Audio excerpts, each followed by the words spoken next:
We are being watched. Every second of every day, information about our location and activities is being collected and stored for government use, under the guise of counter-terrorism measures. The level of privacy that is being eroded in democratic societies is mind-blowingly huge. We'd all be familiar by now with the disclosures made by whistleblower Edward Snowden. What these disclosures essentially did was to give us a little bit of a deeper insight into what the NSA and its partner intelligence organizations around the globe were actually doing. And one of the things that was revealed was, of course, the mantra according to which an agency as prominent as the NSA is operating. And that mantra is collect it all. Not just collect the information from a handful of terrorists or from a handful of suspects, is literally to collect all and the entire digital communication that's happening on this globe right now. The 2013 Snowden revelations exposed the huge quantity of data that was being collected by democratic governments around the world. Despite global outrage at the time, the issue has since faded from public view. People just took note and then it just disappeared. I don't know what the explanation is, but I think that socially people are kind of aware and they might feel slightly uncomfortable. But at the same time, most people don't feel really uncomfortable. The attitude really is like, as long as I haven't done anything wrong, why should I be bothered, right? For something to change, more people would need to become aware of the ramifications of the age in which we live, and people would need to become concerned about that.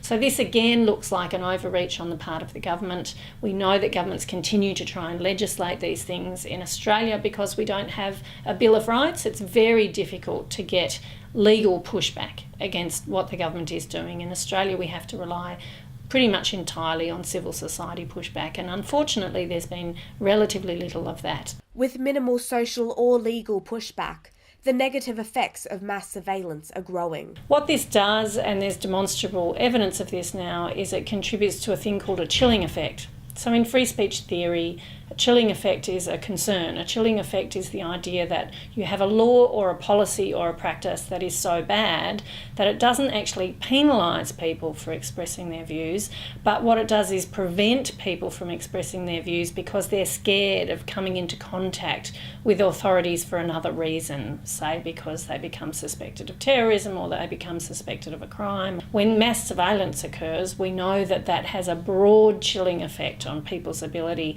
to find out the core information that they need to participate in that deliberation and debate that's so essential to democracy. The Snowden files revealed the extent of government intrusion into privacy and the secrecy of democratic security agencies.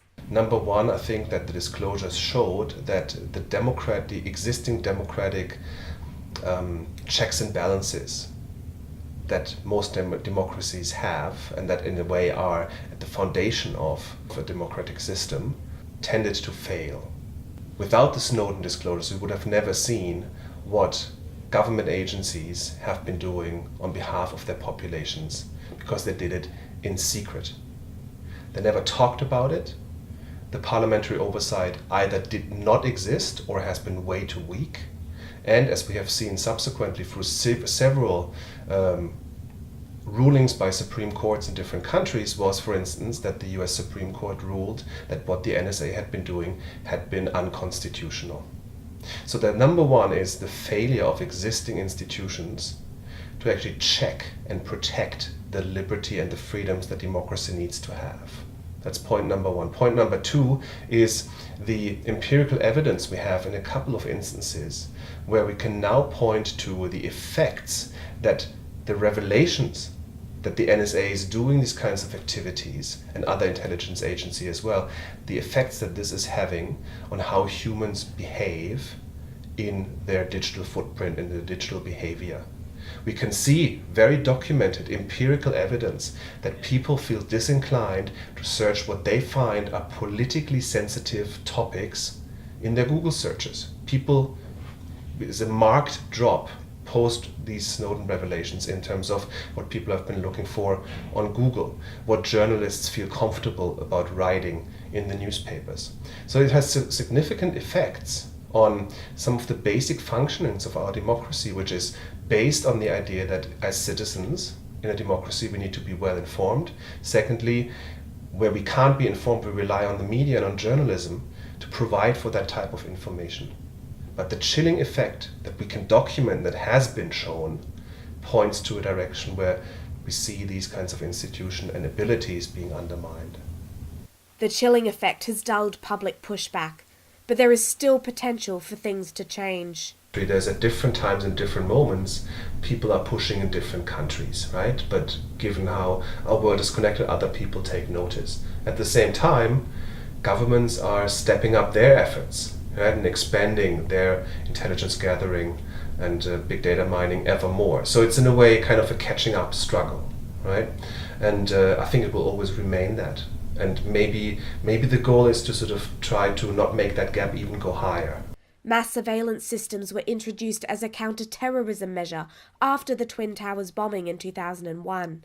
But evidence suggests that these systems have not aided in counter-terrorism efforts. So one of the other arguments of governments consistently since the mass surveillance became known is that they say, well, look, there hasn't been another 9/11, so mass surveillance must work.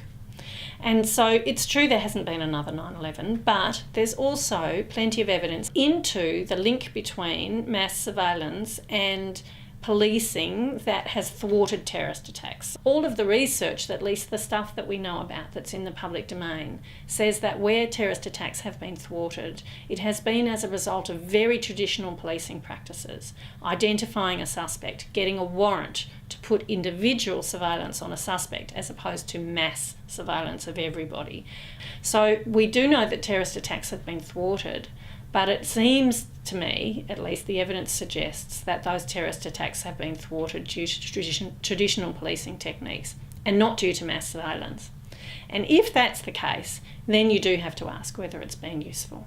Mass surveillance encroaches on privacy. If it's not helping counter-terrorism efforts, why do we allow it? My fear is that we might wake up at some point and it's too late. And I think right now we're in a really crucial space where we can still have an impact on that type of system. And people, once they learn about this, I think are rightly getting concerned. But the word needs to go out. I truly and honestly believe that the level of big data mining and government intrusion into the privacy of its citizens in a democratic society is one of the key threats and challenges to the future of democracy.